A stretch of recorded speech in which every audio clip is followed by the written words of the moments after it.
The trade of a country, which is both manufacturing and agricultural, will be more lucrative and prosperous than that of a country which is merely agricultural. Not only the wealth, but the independence and security of a country appear to be materially connected with the prosperity of its manufactures.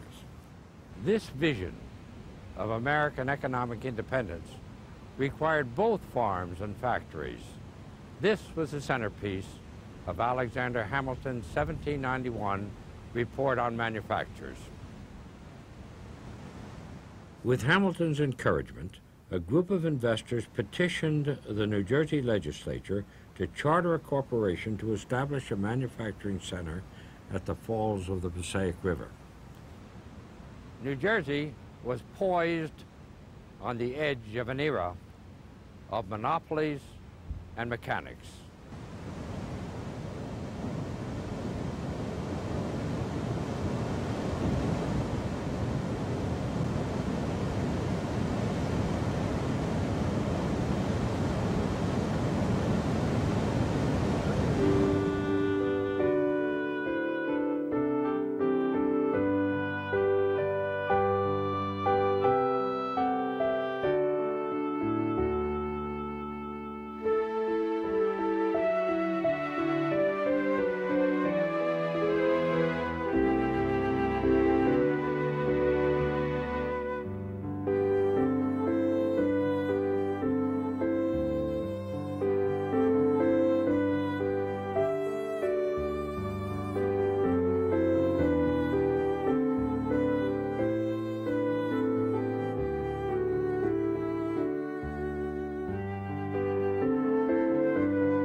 At the end of the 18th century, New Jersey, like the rest of the nation, was predominantly rural and agricultural.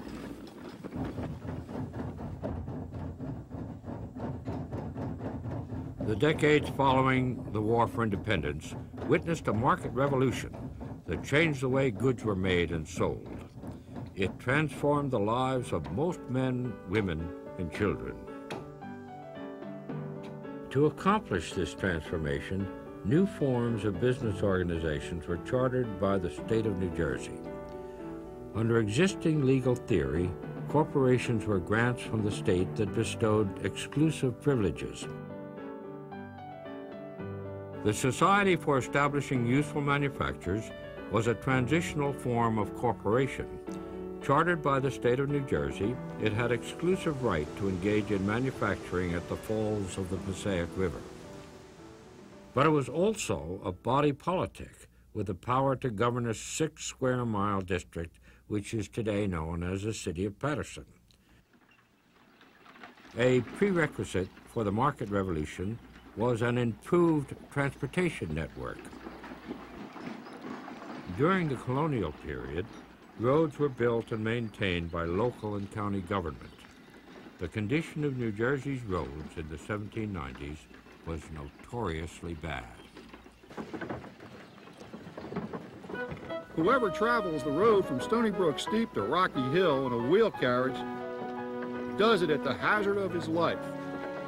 If the surgeons of Princeton object to having the roads mended, for fear travelers will have no bones broken, they ought to get their bones broken.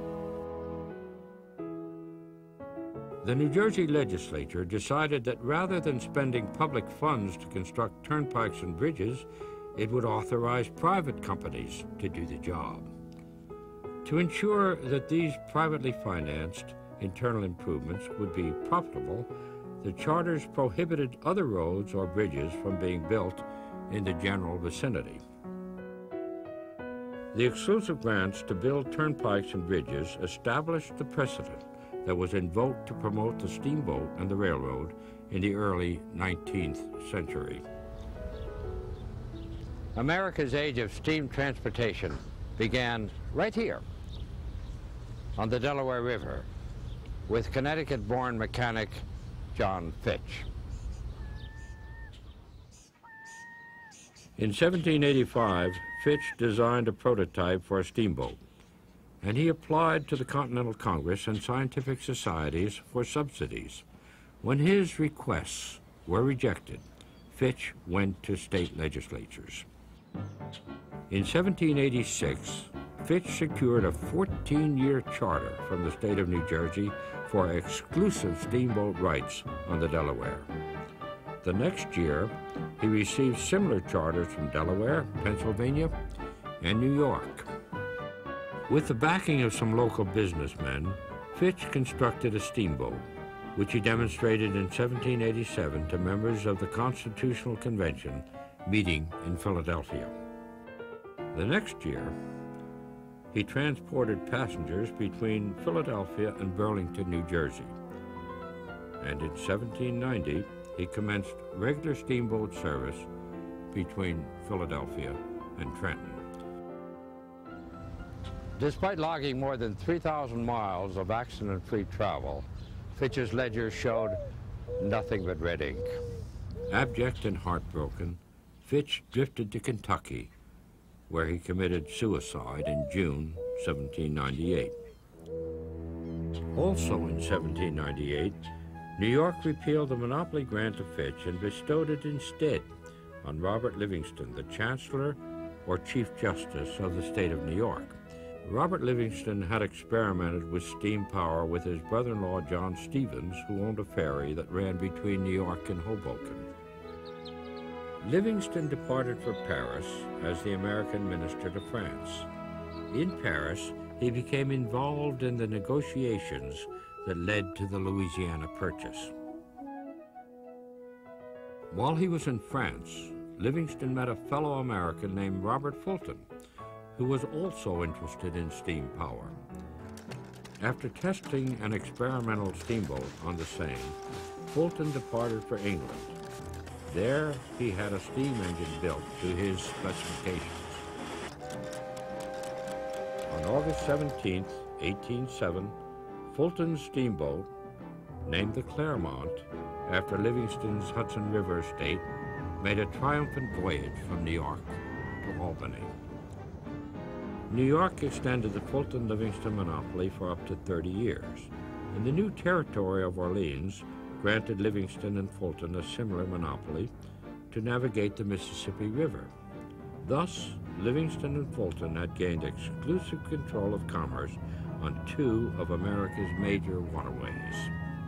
John Stevens now found himself in conflict with his brother-in-law. Stevens' steam-driven Juliana, put in ferry service in 1804, each day made 16 round trips between Hoboken and New York. But the high-riding monopoly of Livingston and Fulton forced Stevens to damp the engines and dock the craft after 2 years of service. In 1808, Stevens launched his early masterpiece, the 100-foot-long Phoenix. The Fulton-Livingston monopoly kept Stevens from using the Phoenix in the Hoboken, New York ferry run. So, with characteristic daring, Colonel John Stevens in 1809 sent the Phoenix out to sea, around Cape May and on to Philadelphia. The Phoenix made it, and John Stevens chalked up another first, the first steam-powered vessel to sail on ocean waters. The Livingston-Fulton steamboat monopoly was finally broken by a dispute between former business partners.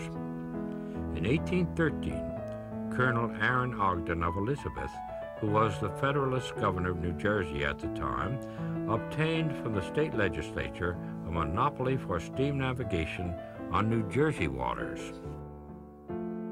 Ogden entered into partnership with Thomas Gibbons, a lawyer from Savannah, Georgia, who had recently moved to Elizabeth. The partnership did not last long. Gibbons began running his own steamboat route between New York and New Brunswick. Meanwhile, Ogden had purchased from Robert Livingston's younger brother, J.R. Livingston, the right to run a steamboat between New York City and Elizabeth. Claiming that the New York monopoly extended up the Raritan River, Livingston began operating his own steamboat route between New York and New Brunswick.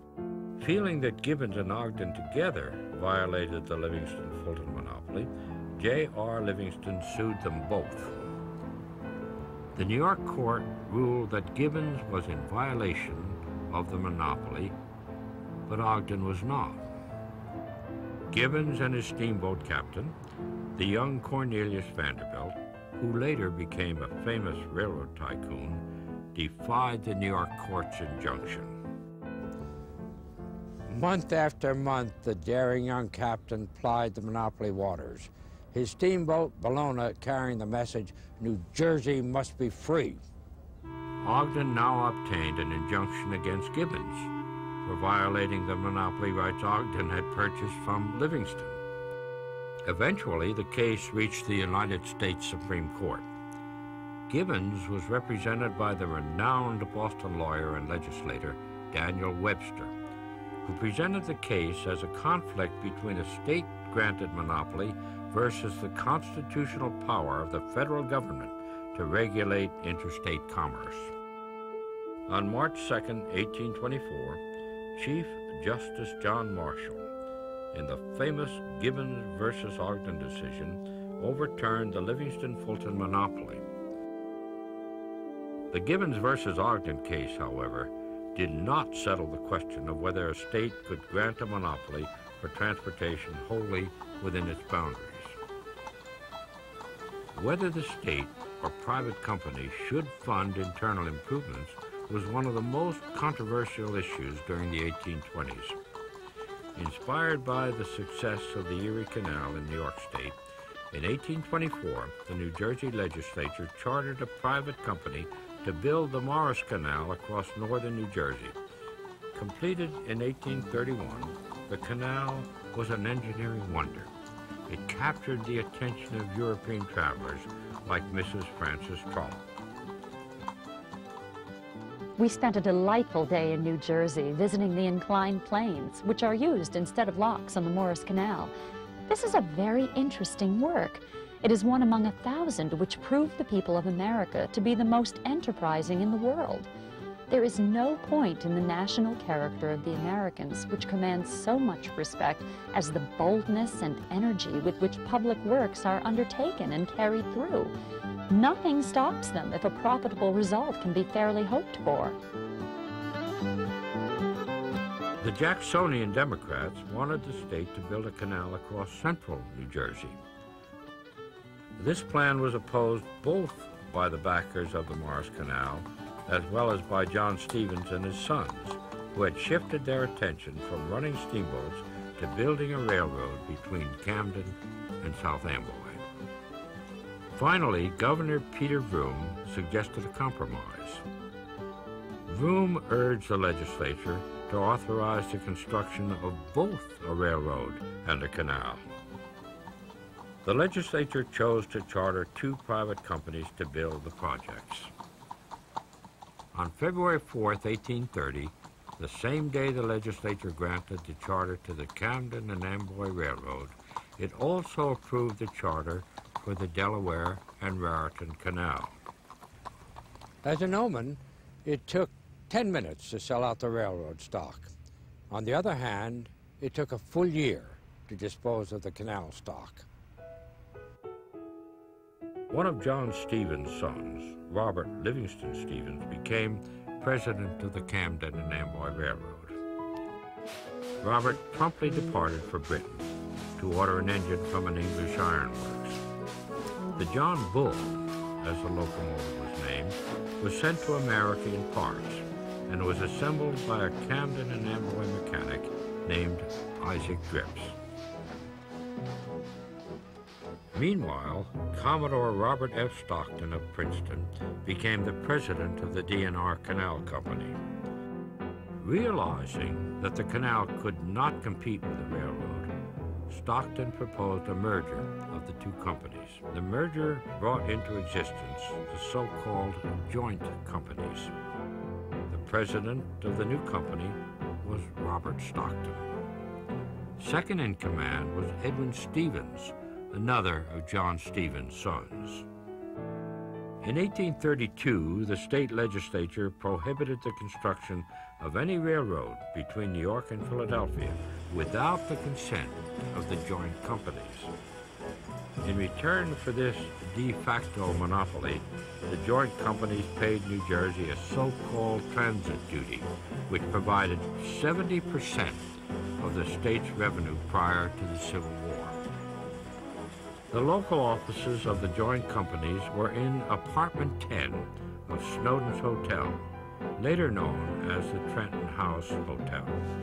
From this apartment, the joint companies dispensed railroad passes and other favors to state legislatures and other office holders.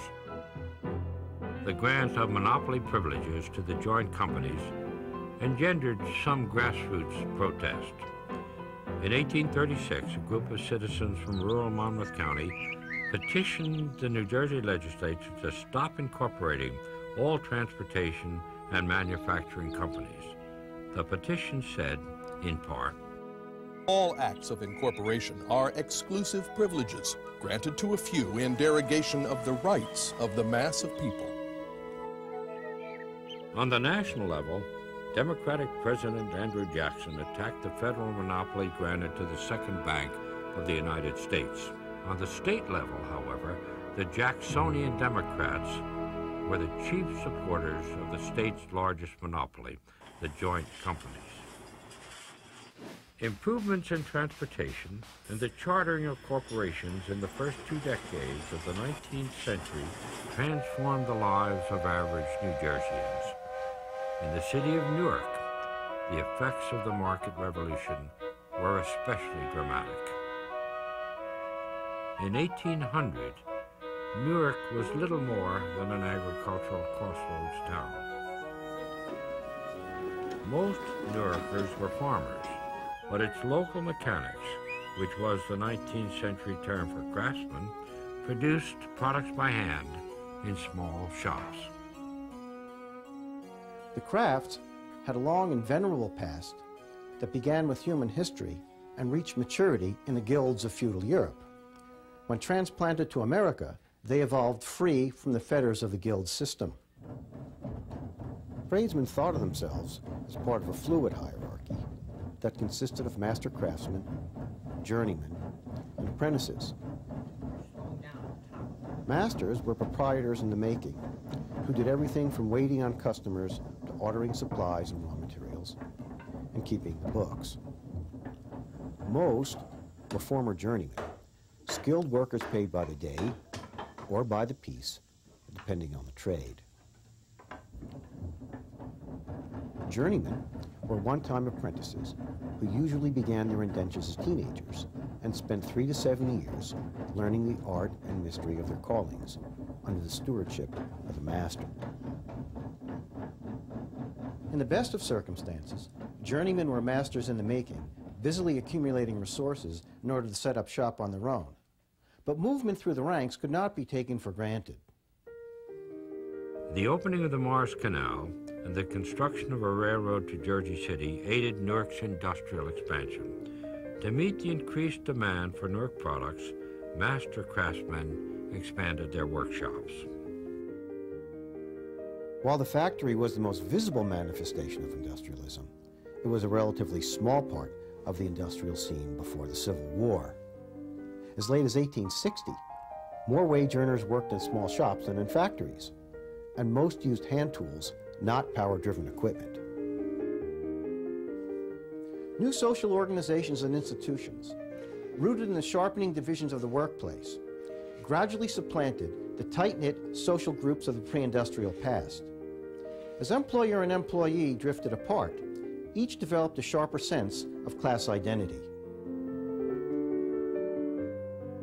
There were mechanics associations in Newark as early as 1810, but these societies were led by master craftsmen. During the 1830s, however, several societies of journeyman shoemakers were formed, which negotiated a standard list of prices for their services. The journeyman shoemakers were active in the formation of a citywide Newark trades union in 1834. a resolution passed at one of their meetings expressed their opposition to all acts of incorporation. Well, no one's going to see that, so it don't really matter. But The Newark Trade Union disclaimed any aspirations to become a political party, stating that its members were both Whigs and Democrats. However, some mechanics did attempt to form a separate working men's party. In 1830, the farmers, mechanics, and working men in Essex County held a convention at Camptown, which is now Irvington. They nominated candidates for local office.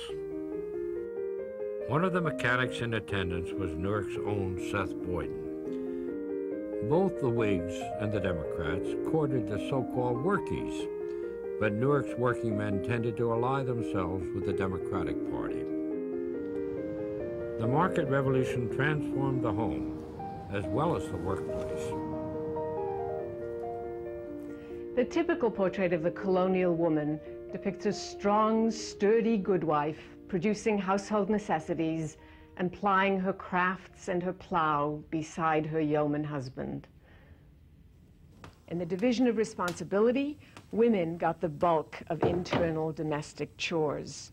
Normally, they took care of the house, including the preparation of food, cloth, candles, and soap, and they supervised farm animals and the kitchen garden as well.